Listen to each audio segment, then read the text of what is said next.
Assalamualaikum warahmatullahi wabarakatuh. Pada video pembelajaran kali ini, saya akan menjelaskan tentang sistem perkembangbiakan pada tumbuhan, khususnya sistem perkembangbiakan pada tumbuhan Angiospermae. Langsung saja kita mulai.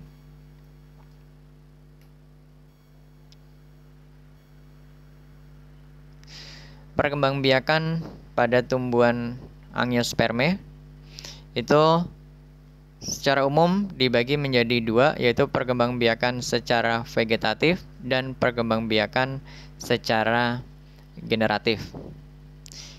Perkembangbiakan vegetatif adalah perkembangbiakan aseksual atau perkembangbiakan tak kawin, karena perkembangbiakan vegetatif ini tidak melibatkan atau tidak menggunakan sel kelamin jantan maupun sel kelamin betina. Jadi pada proses perkembangbiakan vegetatif tidak terjadi proses penyerbukan, tidak terjadi proses pembuahan atau fertilisasi. Sedangkan perkembangbiakan generatif atau perkembangbiakan seksual atau perkembangbiakan kawin ini adalah perkembangbiakan yang melibatkan atau menggunakan sel kelamin jantan dan sel kelamin betina, sehingga dilalui atau terjadi proses penyerbukan atau polinasi dan terjadi proses pembuahan atau fertilisasi. Perkembangbiakan vegetatif atau perkembangbiakan aseksual itu dibagi menjadi dua, yaitu perkembangbiakan vegetatif alami dan perkembangbiakan vegetatif buatan. Perkembangbiakan vegetatif alami adalah perkembangbiakan vegetatif yang bisa dilakukan oleh tumbuhan itu sendiri atau terjadi secara alamiah. Contohnya adalah menggunakan rizom. Rizom ini adalah batang yang memiliki kemampuan untuk muncul tunas, tetapi batang tersebut berada atau terdapat di dalam tanah. Jadi batang yang menjalar di dalam tanah yang memiliki kemampuan untuk mengeluarkan tunas yang nanti akan menjadi tumbuhan baru. Contoh tumbuhan yang memiliki atau berkembang biak dengan rizom adalah lengkuas, jahe, kunyit, temulawak. Yang kedua, vegetatif alami yang kedua adalah stolon. Stolon adalah batang yang menjalar di atas permukaan tanah. Jadi ini kebalikan dari rizom. Kalau rizom berada di bawah permukaan tanah, kalau stolon berada di atas permukaan tanah. Contohnya adalah pada tumbuhan stroberi.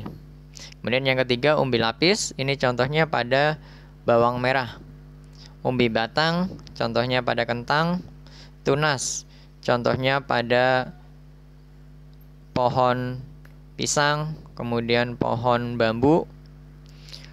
Sedangkan tunas adventif itu contohnya pada tumbuhan cocor bebek.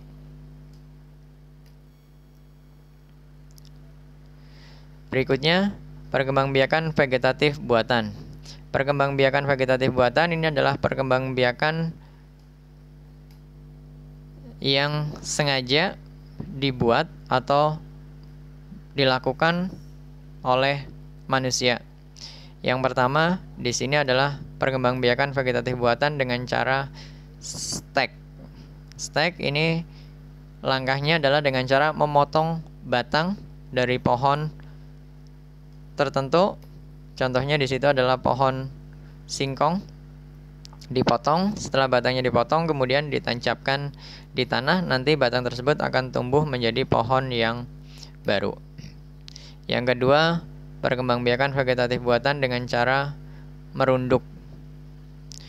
Perkembangbiakan vegetatif buatan dengan cara merunduk ini dengan cara membenamkan batang atau ranting dari suatu pohon. Contohnya misalkan pohon alamanda.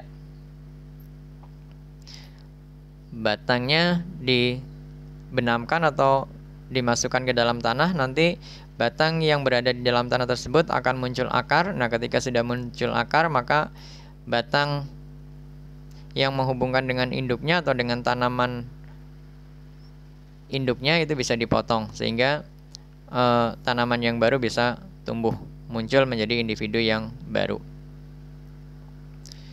Kemudian yang berikutnya adalah perkembangbiakan dengan cara mencangkok. Perkembangbiakan dengan cara mencangkok ini adalah dengan cara mengelupas atau menghilangkan bagian kulit dari suatu ranting atau suatu bagian pohon, kemudian ditutup dengan media tanam, bisa berupa tanah humus, kemudian dibiarkan sampai nanti muncul akar. Ketika sudah muncul akar, bagian ranting tersebut bisa dipotong dan ditanam di pot atau di tanah. Kemudian perkembangbiakan vegetatif buatan yang lainnya adalah menyambung atau mengenten. Menyambung atau mengenten ini adalah vegetatif buatan yang memadukan atau menyambungkan antara suatu bagian tumbuhan atau batang tumbuhan tertentu dengan batang tumbuhan yang lain. Contohnya misalkan pada bunga kertas atau bunga bougainville. Misalkan kita punya tumbuhan bougainville yang bunganya warna merah. Kemudian tetangga kita mempunyai bougainville yang warnanya ungu, maka kita bisa mengambil dan menggabungkannya sehingga nanti dalam satu pohon tumbuhan bougainville tersebut menghasilkan bunga yang berwarna merah dan berwarna ungu.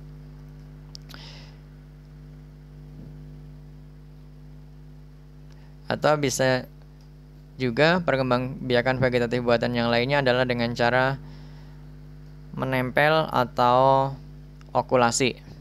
Perkembangbiakan dengan cara menempel atau okulasi adalah dengan cara mengambil tunas dari tumbuhan yang lain kemudian ditempelkan ke tumbuhan yang akan ditempelkan.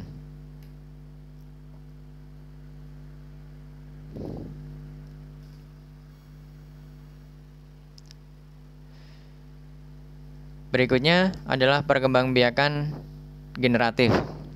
Perkembangbiakan generatif adalah perkembangbiakan yang terjadi atau melibatkan sel kelamin jantan atau gamet jantan dan gamet betina atau sel kelamin betina. Karena melibatkan sel kelamin jantan dan sel kelamin betina, maka sebelum terjadi pembuahan terjadi peristiwa yang namanya penyerbukan. Penyerbukan adalah peristiwa menempelnya benang sari sebagai gamet jantan atau sel kelamin jantan pada kepala putik, atau istilahnya disebut dengan polinasi. Menempelnya benang sari kepada kepala putik sendiri itu ada banyak penyebabnya atau banyak faktornya, diantaranya adalah angin atau istilahnya disebut dengan anemogami. Kemudian ada penyerbukan yang dibantu oleh serangga atau istilahnya entomogami. Ada penyerbukan yang dibantu oleh burung namanya ornitogami. Ada penyerbukan yang dibantu oleh kelelawar namanya chiropterogami. Kemudian ada juga penyerbukan yang dibantu oleh manusia, yaitu istilahnya antropogami. Setelah terjadi penyerbukan, maka benang sari tersebut akan bergerak masuk ke dasar bunga, ke bakal buah, untuk melakukan proses selanjutnya, yaitu proses pembuahan atau proses fertilisasi. Pada tumbuhan Angiospermae, pembuahan yang terjadi disebut dengan pembuahan ganda karena terjadi dua pembuahan sekaligus. Pembuahan yang pertama adalah pembuahan sel telur dengan sel sperma yang akan menjadi biji, sedangkan yang kedua adalah pembuahan inti generatif 2 dengan inti kandung lembaga sekunder yang akan menjadi bakal buah atau endosperm.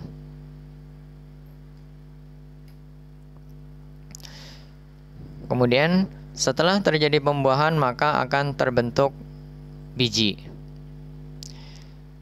Biji pada tumbuhan angiospermae ini berada di dalam bakal buah atau terlindungi bakal buah. Penyebaran biji pada tumbuhan itu sama halnya dengan penyerbukan, ada beberapa faktor atau ada beberapa penyebabnya, diantaranya adalah anemokori. Anemokori adalah penyerbukan atau penyebaran biji, penyebaran biji yang dilakukan oleh angin. Kemudian hidrokori. Hidrokori adalah penyebaran biji yang dilakukan oleh air, dibantu oleh air.